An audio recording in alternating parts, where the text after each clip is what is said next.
Hello friends and family, I welcome you all to my channel. My name is Mabel. Today I'll be showing you how to make Ghanaian authentic jollof, that is Ghana jollof.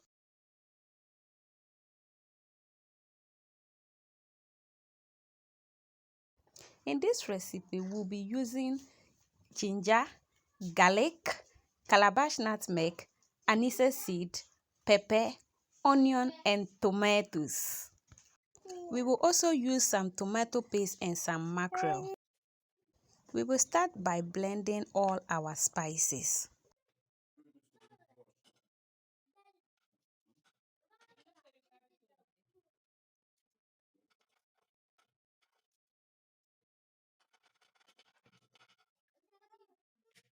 We are using chicken for this recipe. So first of all, wash the chicken very well and put it in your pot.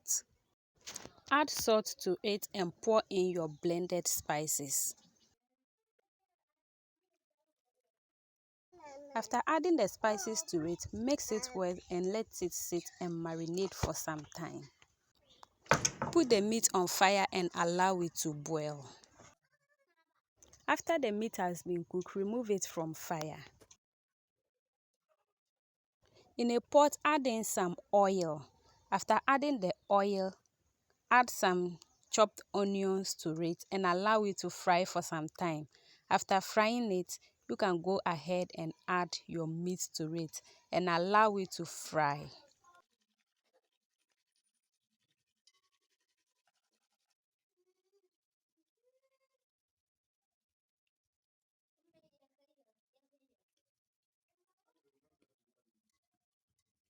When frying the meat, make sure you will turn it so that every part of the meat will fry very well.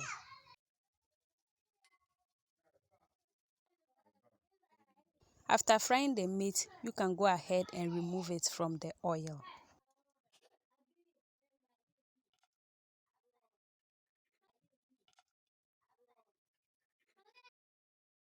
This is our meat after frying. After removing the meat from the oil, pour the tomato paste into the oil and stir. Allow it to boil for some time. Then pour in the liquid you have used to steam the meat. After that, stir it.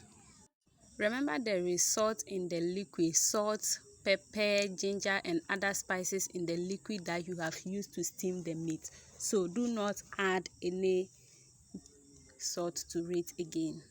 Here, go ahead and add some mackerel to it. After adding the mackerel, you have to stir it again.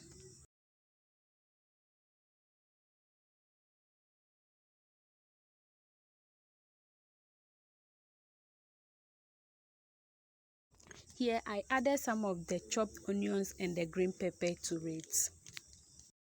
So here, I tasted for salt and I realized that it is okay. So here, I was scooping some of the stew down.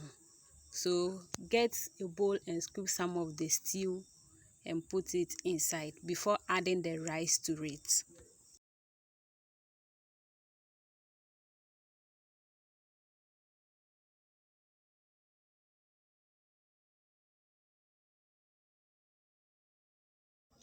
Wash the rice about 2 or 3 times and add it into the stew. After adding it into the stew, you have to stir it. After adding in the rice, continue to stir it so that the rice will mix with the stew.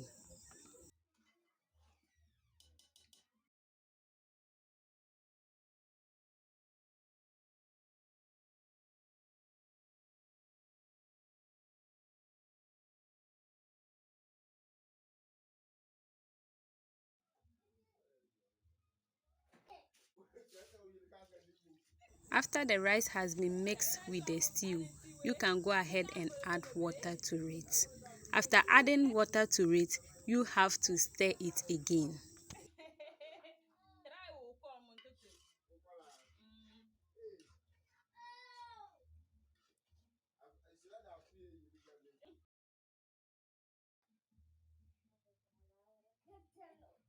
So here you have to make sure the fire is not on a high heat. If not, the jollof will burn.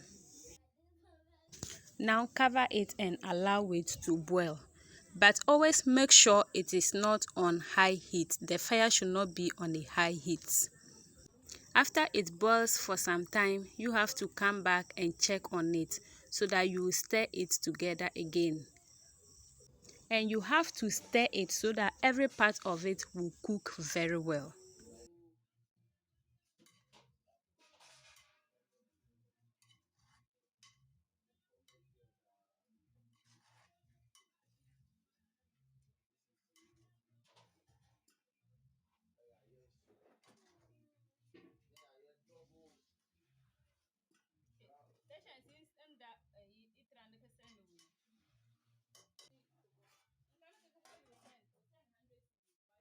After stirring, cover it again and allow it to boil for some time again. So for jollof, you have to always come back and be checking on it so that every part of it will cook very well. So here I came back to check on it for the third time. So as you can see, I was stirring it again. You have to stir it because as for jollof, the moment you cover it, it will cook from below. So you have to always stir it so that every part of it will cook very well. So after stirring, cover it again and allow it to boil again for some time. So when every part of it is boiled, you can now take it from fire and serve. As you can see, our jollof is ready and Valerie cannot wait for anyone.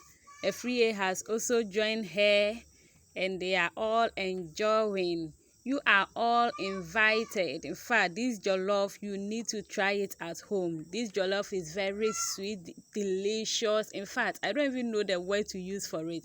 The jollof was very good. Please try it at home, okay? Thank you all so much for watching this video. Please don't forget to subscribe to my channel, like this video and also share it. Share your comments below. And to my returning subscribers, I thank you all so much for the love and support. See you in my next video. Bye.